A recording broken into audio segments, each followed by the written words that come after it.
Hello everybody, my name is Dusty and welcome to my channel. I've been making this video now, or I've been in the process of making this video now for a very long time. The reason why I'm putting so much effort into this one video in particular is because there's not really a video out there like this. And when I say there's not a video out there like this, it's not as comprehensive. Usually it's just a bunch of information thrown at you, and it's not really a complete care guide. So I wanted to take the time and put together an actual care guide, step by step, things that you should do in order to care for an African clawed frog. I also wanted to go through the difference between African clawed frog and African dwarf frog, and kind of just talk about the things that I've learned over the last couple of years of not only raising them, but breeding them. I'm not going to go through the process of breeding them at the moment. We're going to just go over strictly how to house them, how to raise them up, from what I'm going to consider adolescence. The reason why I'm doing that is because there are a lot of different ages in which you can get them. I've gotten them when they're the size of my thumb, and I've also gotten them when they're the size of like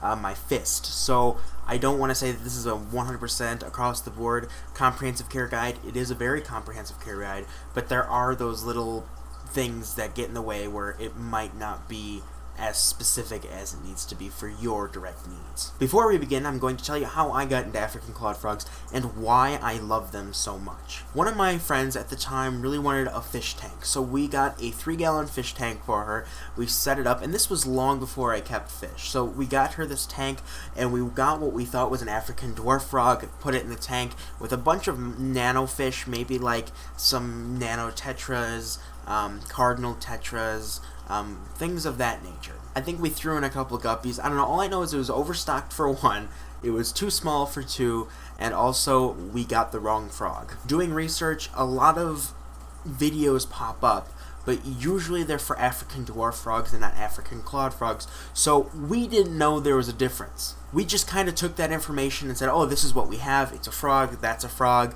you know, it must work. Word to the wise, it does not work. Within a couple of weeks, we noticed that this frog started slowly devouring every single fish that we had in that tank.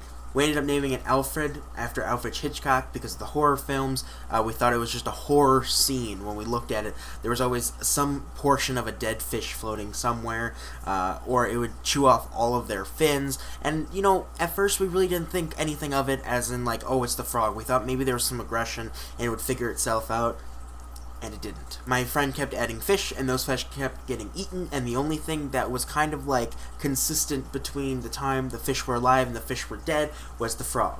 So we went back to the store we got it from, and the people said, no, this isn't an African dwarf frog, it's an African clawed frog. The person that was there originally told us that it could live forever off these tiny little pellets that we could feed them once or twice a week, and that would be fine. And of course it wasn't. The frog started looking thin, lethargic. I tried to convince my friend to give me the frog because I wanted to try to experiment with it and figure out what to actually do with it. She said no, so I went out and I bought my own. I put it in a 5-gallon tank, got it a filter, and that was the beginning of my hobby. That was legitimately the beginning of my entire being on this channel, not only on this channel, but inside the aquatics hobby. I slowly kept researching this frog. I got a couple snails threw it in there, and I started learning how to feed it and how to house it properly, and it got a bunch of upgrades throughout the years, and mine was a albino African clawed frog called Stephen. I named it Stephen after Stephen King, the horror film writer. I thought we'd have Stephen King and Alfred Hitchcock and everything would just, you know, figure out a way. As time went on, I offered to buy my friend's African clawed frog from them because I realized that they like communities, and she said no. So I went out and I bought my own. I bought a wild type and named it Phyllis, hoping it would be a female, and then my African clawed frog would stop chirping every single night. And that kind of goes into mating, so we'll save that for a different video, but that displayed mating behavior. When an African clawed frog is a male, it has these black patches on the forearms, and that's to grip the female, and then it also chirps really loudly, and that's to attract the female. So you know your African clawed frog is at maturity when it exhibits those behaviors. But that's not the care guide, we're still in the story. So I ended up obtaining her African clawed frog after she could no longer care for it. It was deprived of food and clean water. It really did not look good. I thought it was going to die. I ended up power feeding it, and it looked fine. It turned out fine. It grew to a nice, ripe, big size. So now Stephen and Phyllis turned out to be both boys, and her Alfred turned out to be a girl. So I thought I would breed them. And that's where I'm going to stop that story for now, because the rest of that is in breeding, so we're going to go back to the care guide. So this is the care guide from DH Aquatics, because I want to specify this is the things that I know, this is the things that I've learned. This is not a professional care guide. This is just myself explaining the things that I have done over the last couple of years. To begin, I think the most basic necessity you need for an African clawed frog is a tank. The tank can be anywhere from 10 gallons to 100 gallons, but the most important thing is 10 gallons per frog. The reason you need 10 gallons per frog is because they are really messy. They are the equivalent of like an amphibian to goldfish. I wouldn't recommend housing them in anything smaller than a 10-gallon tank because the water will become so polluted that you're going to do water changes like every single day. Currently I have 2 small African clawed frogs in a 10-gallon tank. They will be upgraded to a 20-gallon tank eventually, and that will suit them for pretty much ever. But I do want to tell you guys, the bigger the better. If you can afford a 50-gallon tank or 75-gallon tank for a couple of frogs, I would definitely implore you guys to invest in those things. I think they're really important. It's kind of, the bigger the tank, the easier it is to care for them. Don't put too much stress on yourself. These pets can be, or these frogs, can be wonderful additions to any fish room if you take the time to actually get to know them and care for them. So when it comes to the tank, there are things you have to have in it, and I always say don't put gravel. African clawed frogs really don't have the best eyes, so they kind of swim around with their arms and kind of grab whatever they can find and shove it in their mouth. And periodically I'd look over and they'd grab a pebble and shove it in their mouth. Most African clawed frogs can push it out of themselves and it's no issue, but periodically they can become impacted. Impacted is when the stone gets stuck inside of their intestine, they can't get it out, they become bloated, and then they die. So I never recommend any substrate. I always just say leave it bare bottom. It's better for them, just so they don't ingest anything they're not supposed to ingest. But going to ingestion, what can they eat? I think this is an important topic because not a lot of people talk about it. I mean, not a lot of people talk about African clawed frogs to begin with, but when it comes to feeding, I think there's a lot of misconceptions. Over the years, I've learned that my African clawed frogs really like turtle pellets, and the reason I feed them turtle pellets, and I do higher quality turtle pellets, is because they are packed full of all the essential proteins, vitamins, and minerals they need to grow. You can feed them worms, bloodworms, mealworms, night crawlers, pretty much anything you can think of, but I think the turtle pellets are the best for them. Something that people do periodically is throw in fish, regular fish, like nanos, minnows, rosy barbs, just like anything for them to eat.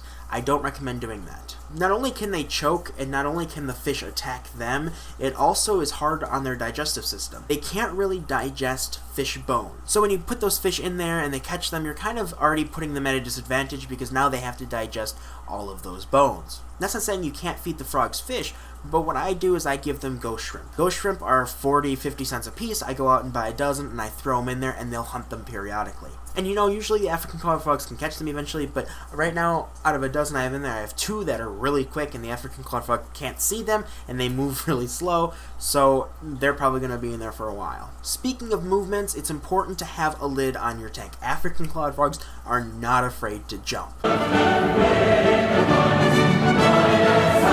Usually when they jump out of the water, they'll survive for a couple of hours and then they're dead. Because they need the moisture in their body to survive, and they don't have that when they're laying on your bedroom floor. I have had friends who left their lids off. African clawed frogs jumped out of the tank. They didn't even notice until their dog was walking around with them in their mouth. It happens all the time. I just say better safe than sorry and put a lid on your tank.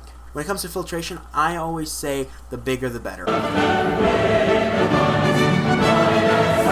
I always double my filters, not only for my goldfish, but for my frogs as well. At the moment, in a 10-gallon tank, they have a 20-gallon filter. Because they are so messy, I want to make sure that the ammonia levels don't spike and everything kind of stays where it's supposed to be. But that doesn't mean you're going to catch everything, because African clawed frogs have a tendency to hide their waste. I used to have a little heater in my tank because my room used to get so cold, and they used to store all of their waste inside this little compartment for the heater, and you wouldn't know about it until you actually took it apart and cleaned it, and it was disgusting. With that being said, you don't have to heat your African clawed frog's tank. African clawed frogs prefer a cooler temperature of the upper 60s, lower 70s. They kind of don't like heat that much. Of course, it raises their metabolism, they have to eat more, so I keep my tanks right around 69, 68, and that seems to be perfect for them. African clawed frogs love hides.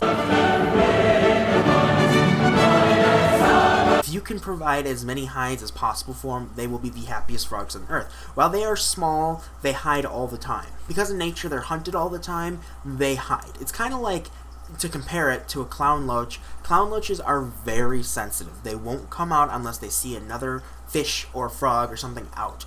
The African cloud frogs are kind of the same way, which is why you keep them in pairs. With my African cloud frogs, I keep them at least in pairs because if one's out, the other one generally is, and they build up enough confidence together that they're out and about more often. If it's just one, in my experience, it hides all the time. I don't exactly know what else people want to know about African cloud frogs. Those are just some of the things I wish I would have known when I got my African cloud frogs. So if you do have a comment or you do have a question, please leave it in the comments down below. Make sure you check out all my social medias. You can reach me on there with more questions. Make sure you like and subscribe. More videos like this will be coming out. I want to do a whole series on breeding African cloud frogs, and I also want to do another series of watching my African cloud frogs grow from tadpoles to full adults. So if you're interested in any of those videos, make sure you subscribe, make sure you like, and I will see you in the next video. Bye.